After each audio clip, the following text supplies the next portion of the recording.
আমাদের দেশের মানুষেরা বাদান এতই নিচে নামে গেছে, এটা বাদান ভাষায় বর্ণনা করা যায় না। মেয়েরা বাদান হালকা কাপড় করতে পড়তে আরো হালকা পরে, আরো হালকা পড়তে পড়তে বাদান আরো হালকা পরে। যে খায় বাদান বিড়ি, সে বিড়ি খাওয়া বাদ দিয়ে বাদান সিগারেট খাইছে, অর্থাৎ টেটাস অবলম্বন করতেছে। যে খাইছে বাদান ডাবলি, সে খায় এখন বাদান গোল্লিপ। আর যে খাইছে গোল্লিপ, সে এখন খায় বাদান আপনার কি জানি কয় ব্যায়াম সরে যে খাইছে।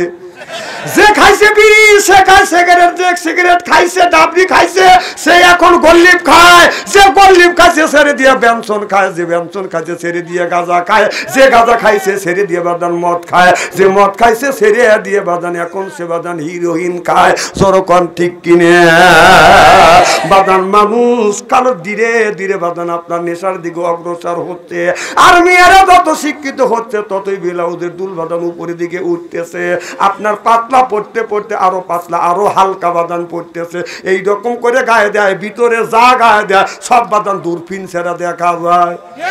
আল্লাহ বলে কোয়াদান জাল্লালাইকুম লিবাসা, ও নারীরা, ও পুরুষেরা, ও নারীরা, ও আদম সন্তানেরা, তোমরা যখন আল্লাহ তোমাদের পাঠাইছে তোমরা লেবাস পরিধান করে চলবে। আজকে দেখেন বাড়ির মধ্যে রাস্তা দিয়ে যায় তো বাদান এইভাবে, বাড়ির মধ্যে মা আপনার ওড়না পরিয়ে বাঁধা নিয়ম ছিল। কি খারাপ লাগতেছে?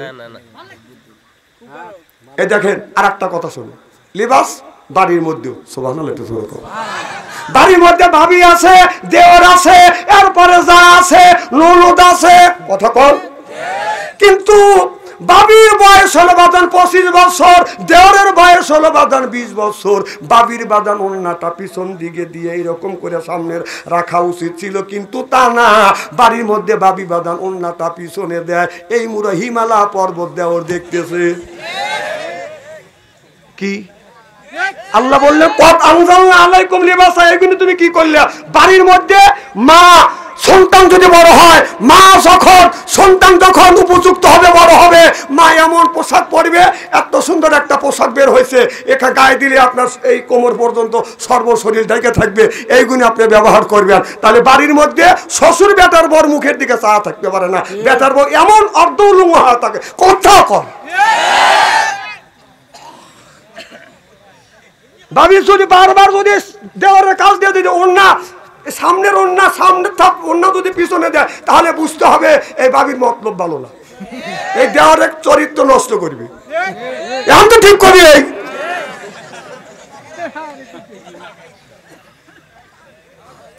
কিসা কাহিনী করার জন্য আসি রে, কোরআন থেকে সরাসরি ব্যাখ্যা বিশ্লেষণ করিয়া বর্তমান প্রেক্ষাপট মিলিয়ে আপনাদের বাঁচানোর জন্য কথা বলতেছি। ওই ওয়াজের দিন নাই কে গুগুমলে আলোচনা খা, সেদিন ওয়াজ চলে গেছে। এটা অন্যায়, এটা করা যাবে না, ন্যায়ের পক্ষে কথা বলতে হবে। কথা কার? আল্লাহ। আমার ভাইরা ভালো করে লক্ষ্য করে শুনুন, আমিরুল মুমিনিন খলিফাতুল মুসলিমিন বাদান আপনার অর্ধ পৃথিবীর প্রেসিডেন্ট আপনার ফজর নামাজ পড়িয়ে বাড়িতে বাদান যাইতেন না। ফজর নামাজ পড়িয়ে গ্রামের মধ্যে যা জিজ্ঞেস করতেন, ও গ্রামবাসীরা তোমরা কেমন আছো? গ্রামবাসীরা বলো হুজুর আপনার শাসনেই রাখতে পরে দরজা না দিয়ে ঘুমাইতে পারি, চিল্লা কোন আল্লাহু আকবার।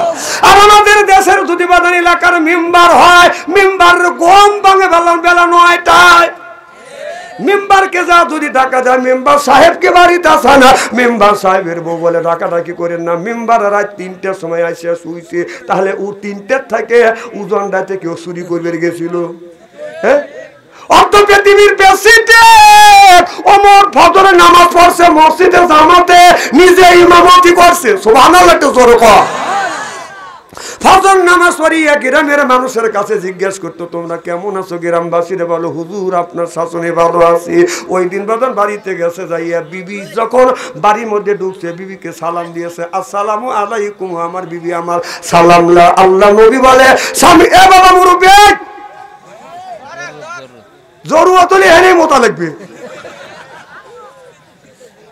আমার মাহফিলে ওঠা যাবে না। হ্যাঁ,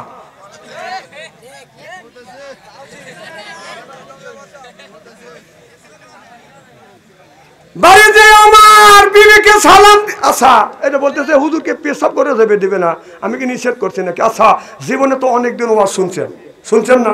কোনোদিন কি দেখছেন যে হুজুর আপনাদের বসা রেখে বলছে যে আমার প্রসাবের চাপ দিচ্ছে, বসে থাকেন একটু পেশাব করিয়ে আসি? এটা করছে? আগে কাম সারিয়ে আসে। যদি বলে বিপদ আসতেই পারে, কথা কন। যদি বলে যে আমার টয়লেটে চাপ দিছে বসে থাকেন, আর একজন বলবে যে পরের বাড়ি খাও, লুঙ্গি খুলে খাও। মানে সুযোগ পালে তো হুজুর কারো কমে সারিয়ে দেয় না, কথা কন। সুযোগ পাইছে আমাদেরকে বিগত সরকার দেখা দিছে।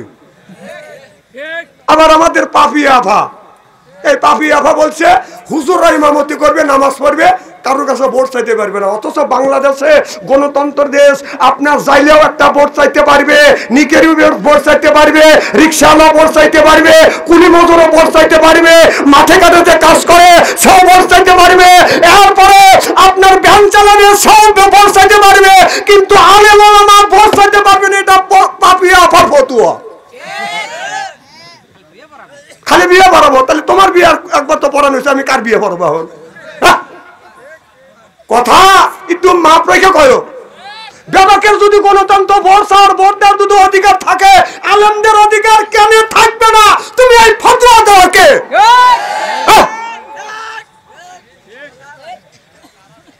আবার বলে যে মোল্লারা চাঁদা তোলে।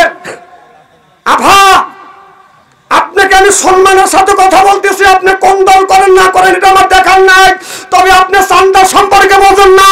রাসূল সাল্লাল্লাহু আলাইহি ওয়াসাল্লাম মসজিদ কোবা যখন তৈরি করেছিলেন, তখন গরিবের কাছ থেকে জায়গা চাইয়া মসজিদ তৈরি করেছিলেন, কথা কোন। বিশ্বের যতগুলি মসজিদ তৈরি হয়, ওই মসজিদ চাঁদার দ্বারাই মসজিদ তৈরি হয়, কথা কোন না কে? আপনি বলেন যে চাঁদা ছাড়া মোল্লারা চাঁদা চাই, আপনি কি একা মসজিদ কোনটা তৈরি করে দিয়েছেন? বড় বড় বলি আওড়ান আপনি।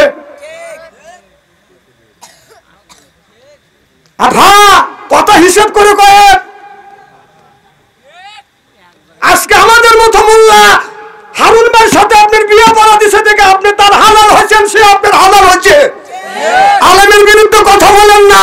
আলেমের বিরুদ্ধে যারা কথা বলছে তারা দেশে থাকতে পারে নাই, তারা দিল্লি মামুর বাড়িতে পলাইছে। আর আপনারা যদি সেই কায়দায় নড়াচড়া করেন, সেই কায়দা যদি বক্তৃতা দেন, সেই পথে যদি হাঁটেন, তাহলে আপনার দশাও তাই হবে। দেশে কোন মসজিদটা চাঁদা তুলে হয় না, কত কর না কে? কোন মাদ্রাসা চাঁদা তুলে হয় না? আর আপনি ফতুয়া দিচ্ছেন চাঁদা তোলা, মোল্লারা চাঁদা তুলে খায়। আমরা চাঁদা তুলে খাই, মানুষের কাছে চায়া খাই। মানুষ বলে যে চা খেলে পেটে আতে না, আর চুরি করলে দেখেন আপনি জানি আবার ধরা পড়েন না দুদুকের হাতে, কথা বল, কথা বলেন, মাপ রেখে কথা বলেন। আলেমের পিছনে লাগেন না, ভাগ্য কপাল পুড়ে যাবে, কথা কন। এ আল্লাহ রসুল বলেছে, আমার আগে আমার এক মাওলানা ভাই ওয়াজ করছে, আল্লাহ রসুল বলেছে আল ওলামা ওয়ারাসাতুল আম্বিয়া, আলেমার হলো নবীর ওয়ারিস, নবীর উত্তরাধিকারী। কারণ আলেমদেরকে গালি দিলে এই কথা রাসূল সাল্লাল্লাহু আলাইহি সাল্লাম পর্যন্ত টার্গেট হয়। তাহলে বেবাকের ভোটে চাওয়ার অধিকার আছে, ভোট দেওয়ার অধিকার আছে, আর মোল্লাগারে নাই। বাহ, খুব ফতুয়া দেওয়া শিখছেন আপনি। ফতুয়া বন্ধ করেন। আপনি ফতুয়া দেওয়ার কে? আপনি ফতুয়া দেওয়ার কে? আপনি রাজনীতি করবেন, রাজনীতি করেন, আপনার তো বাধা দেই না।